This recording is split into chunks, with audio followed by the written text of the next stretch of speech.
Hello dear students. So today let us start with a fresh topic, which is pollination. We have already studied about the structure of the male as well as the female gametes. Now, while we were studying the structure of the male and the female gamete, did we mention anything about any locomotory structure? We didn't. That means the male and the female gametes do not have any locomotory structure. So, can I say that the male and the female gametes are non-motile? Yes, the male and the female gametes in an angiosperm is non-motile. So, now think about it. If the male and the female gametes are non-motile, then how do you think the male gamete will reach the female? For this reason, there is the requirement of the pollinators. What are pollinators? They are carriers which will be carrying the male gamete towards the female gamete. The pollinators can either be biotic agents or they can be abiotic agents. We will be studying about these pollinators shortly. So when I use the term pollination, it means a process in which the pollen grain, which is the carrier of the male gametes, are transferred to the stigma of a flower. The process by which the pollen grains are transferred to the stigma of a flower is called pollination. And for the process of pollination, there is the requirement of the pollinators, the carriers which will help in this process. Now, depending on the source of the pollen grains, pollination can be categorized into three categories: autogamy, Jitnogamy, and Xenogamy. So let us first understand autogamy. The word auto means self. So can you tell me what does autogamy means? Please observe here that when the pollen grains are transferred from the anther to the stigma of the same flower, it is known as autogamy. Next, we have Jitnogamy. In Jitnogamy, the pollen grains are transferred from the anther to the stigma of different flowers present on the same plant. Now think about it.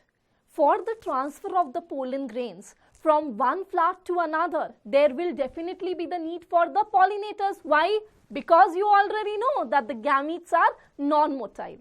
But what is the other criteria for Jitnogamy? It says that both the flowers must be attached on the same plant.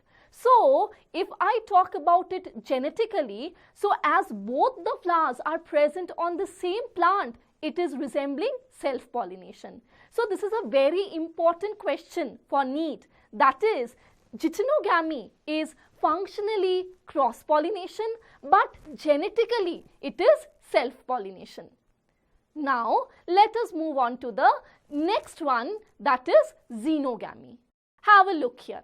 The process in which the pollen grains are transferred from the anther to the stigma of different flowers present on different plant. Now we have studied the different types of pollination.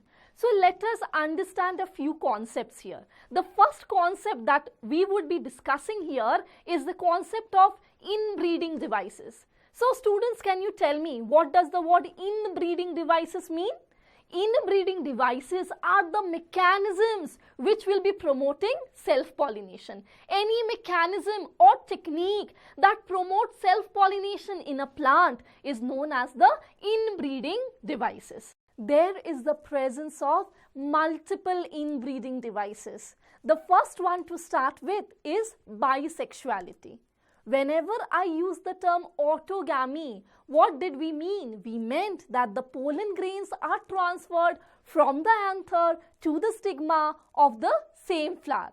That means for autogamy to take place, the anther as well as the stigma must be present in the same flower. That means the flowers needs to be bisexual for autogamy to take place. After bisexuality, we need to understand the next inbreeding device, which is Clystogamy. Whenever we are using the word Clysto, the word Clysto means closed. So, The flowers which never opens are known as the clystogamous flower. Think about it. If the flowers are never opening, then is there any possibility by which cross-pollination can take place? No.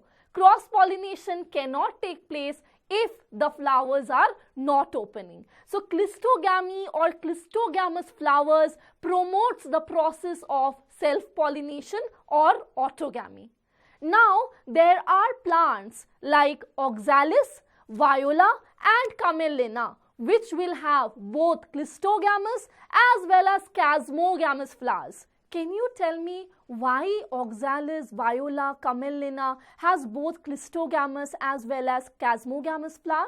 It is because the plants ensure that there is cross-pollination in the chasmogamous flowers, whereas there is also self-pollination in those plants whenever there is the presence of the clystogamous flowers. Now, my dear students, can you tell me one benefit of having the clystogamous flowers? Think. If there is clystogamous flower, then there will definitely be pollination, and if the pollination is successful, then definitely there will be fertilization, and once there is successful fertilization, then definitely the plants will be able to form seeds, and seeds helps in the continuity of the plant species generation after generation. So these plants are in the safe haven, that is, they ensure that there is certainly seed formation and their species can be continued generation after generation. Now, after clystogamy, we will come to the next inbreeding device, which is homogamy. So when I am using the word homo means same. So homogamy means a condition in which the anther as well as the stigma matures at the same time. When the anther as well as the stigma matures at the same time, only then autogamy will be successful. Otherwise, the anther may mature but the stigma may not be receptive, or the stigma may be receptive but the anther may not mature and the pollen grains might not get released. So, it is very important to have a synchrony between the maturation of the anther and the stigma to promote autogamy. And the last device which you need to study here is bud pollination. Bud pollination is commonly observed in case of pea, and bud pollination, as the name suggests, pollination will be taking place even before the opening of the flower in the bud stage itself. So, if the pollination is taking place in the bud stage itself, then again it will be promoting self-pollination.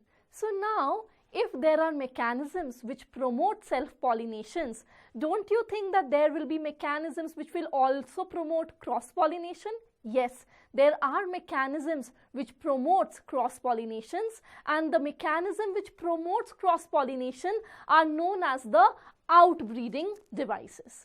So now, let us discuss some of the outbreeding devices. To start with, let's discuss about unisexuality.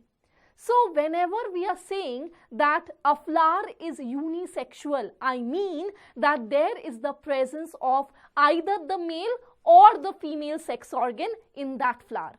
So, the flower can either be staminate, that means that it will only have the male sex organ, or it can be pistillate, that is, it will only have the female sex organ.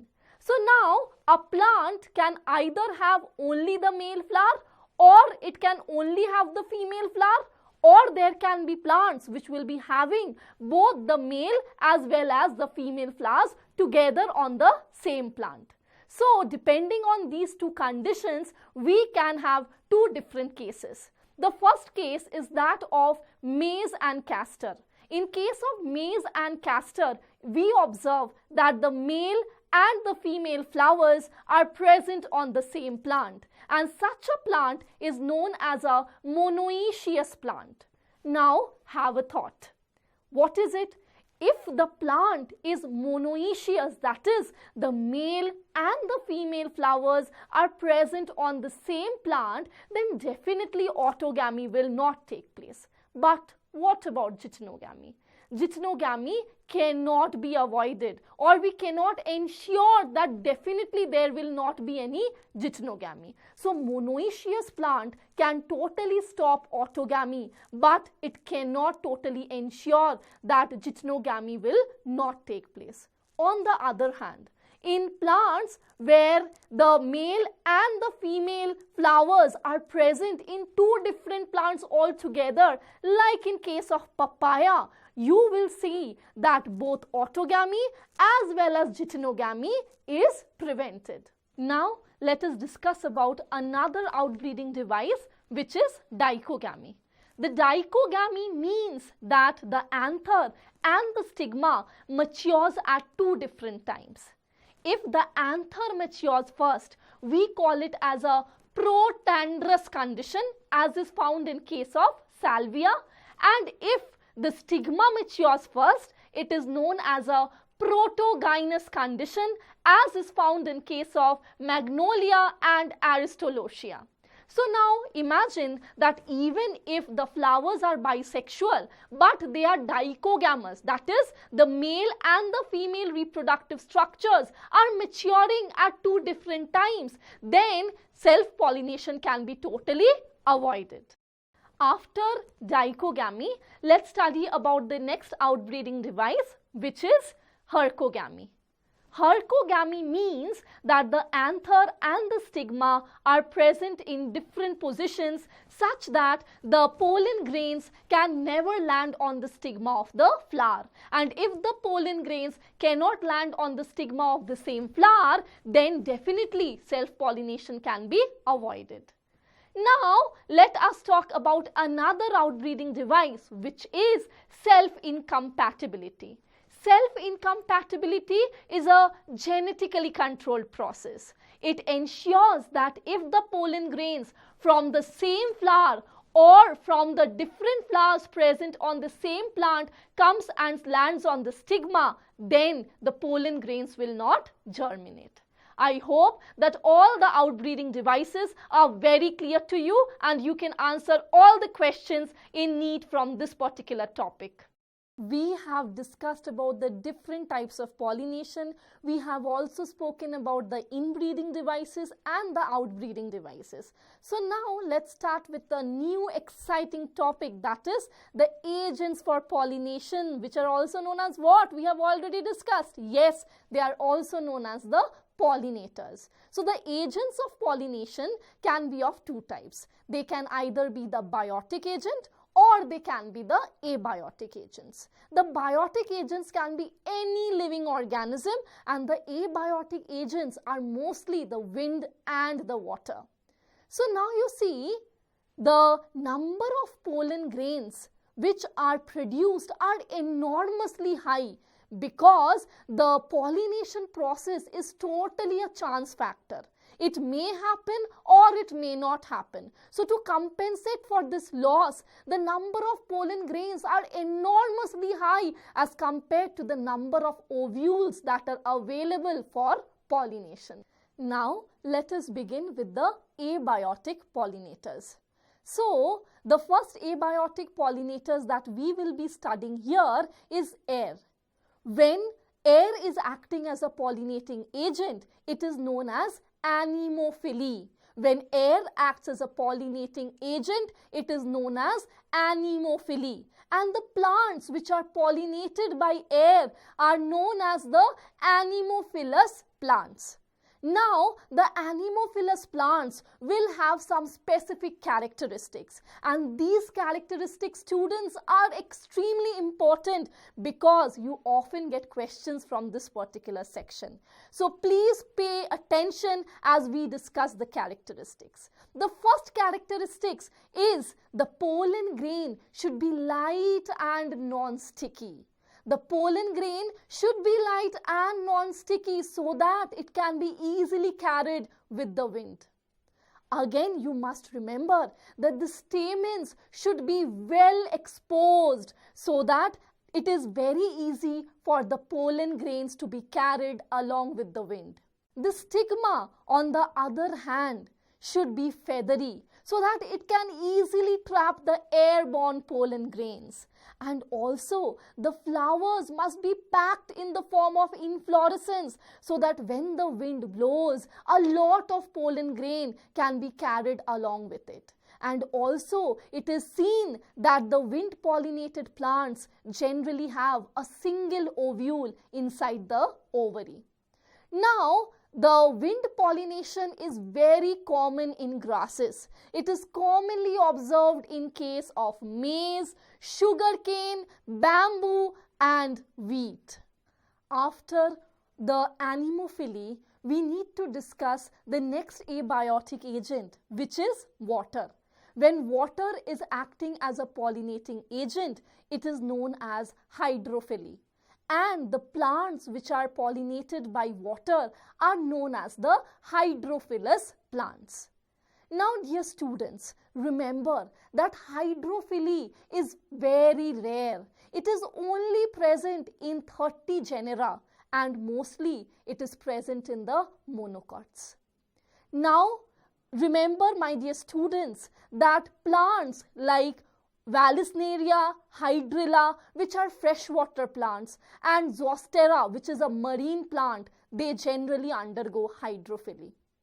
Apart from these few examples and some other examples also, majority of the plants like water hyacinth and water lily, which are aquatic, but still they are pollinated by insects. Now, we shall discuss the characteristics of Hydrophyllus plant. The Hydrophyllus plant releases pollen grains which are generally covered by mucilage. Why? Why do you think so? Think. It is because the mucilage protects the pollen grain from becoming wet. Because if the pollen grain becomes wet, there are chances of it getting damaged. Now, hydrophily can further be categorized into two broad categories. One is epihydrophily and the other one is hypohydrophily. So now let us first start with epihydrophily. The word epi means on the surface or on top. So remember, epihydrophily means that this type of pollination will take place on the surface of water. Epihydrophily is very common in case of Vallisneria. So as you can observe, the female flower reaches the surface of the water with the help of a long stalk. The male flowers are released and they passively float along with the water.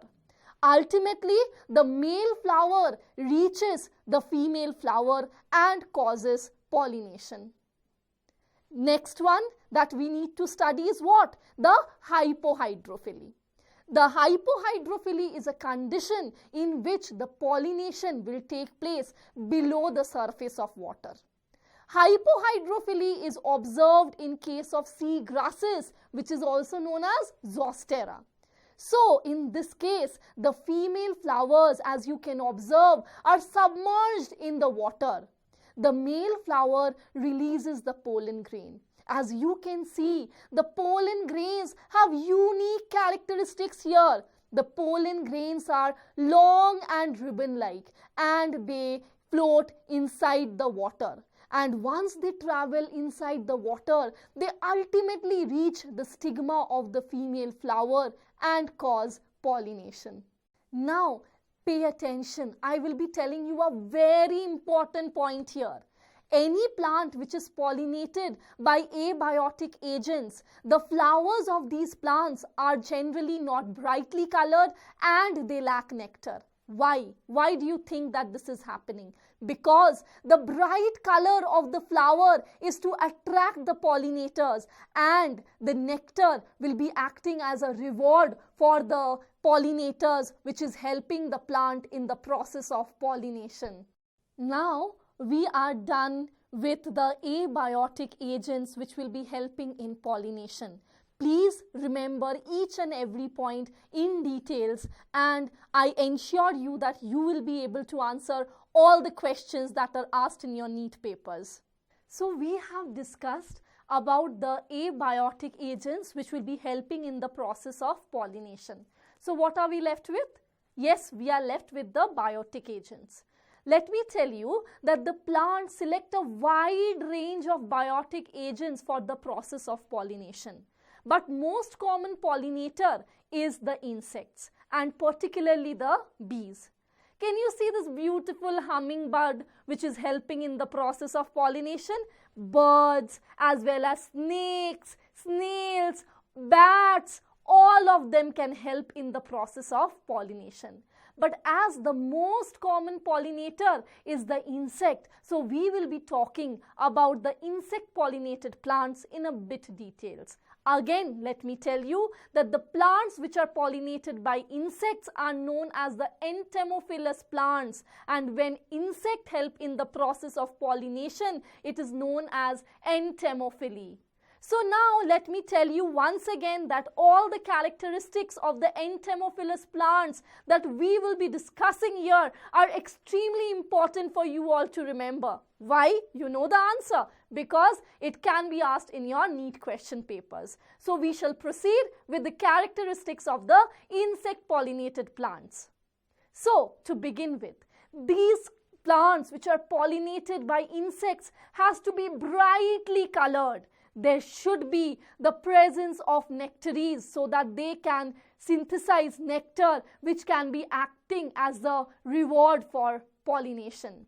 Along with that, the flowers are generally large, and if they are small, they are generally arranged in the form of inflorescence so that seeing the bright colors, the insects can be easily attracted towards the flower. Along with that, the pollen grains has to be very sticky so that it can stick to the body of the insect. Can you tell me the reason for the pollen grains to be sticky? Yes, you know the answer. Just think about it. We have discussed this point. The pollen grains are sticky because of the presence of the pollen kit. And which part of the plant was synthesizing the pollen kit? It was the innermost anther wall, which was the tapetum. So you see, I told you that the pollen kit is generally synthesized in the insect pollinated plants, and here we have it as a characteristic. So the pollen kit makes the pollen grains very sticky. But remember that along with these characteristics, the flowers which are pollinated by insects also generally tend to have a odor or smell or fragrance. Remember that the odor also helps in attracting the pollinators. Now, please remember that whenever the flowers are pollinated by flies or beetles, they generally tend to have a foul smell because the foul smell attracts these type of pollinators. Please remember that these are the few very important characteristics of the insect pollinated plants. And you should also remember that the nectar, the odor, and all of these are basically to attract them. So, what are the rewards for pollinators? The rewards are edible pollen grains or the nectars, and sometimes the flowers also provide safe place for the insects to lay their eggs. See this large flower. This flower is that of Amorphophallus. Do you know the height of this flower? It is 6 feet tall. And when the insects comes to pollinate these flowers, they can easily lay their eggs within this large flower, and the eggs can be protected from the predators. Another such example exists between the yucca plant and the pronuba moth. Both of them cannot complete their life cycle without each other. The pronuba moth comes and pollinates the yucca plant, and the yucca plant provides space for the pronuba moth to lay its eggs. And in turn, the pronuba moth pollinates the yucca plant. Please remember that the larva of the pronuba moth comes out just before the seed formation. Now, let me tell you, not all the insects actually bring about pollination. There are many insects that can actually steal the nectar from the flower without bringing about any effective pollination. One such example is the queen of Bombus affinis, which perforates or makes a hole in the Aquilegia spurs and sucks out the nectar. Such type of insects are known as the nectar robbers. So this was all about the topic pollination. I hope each and every concept is crystal clear to you.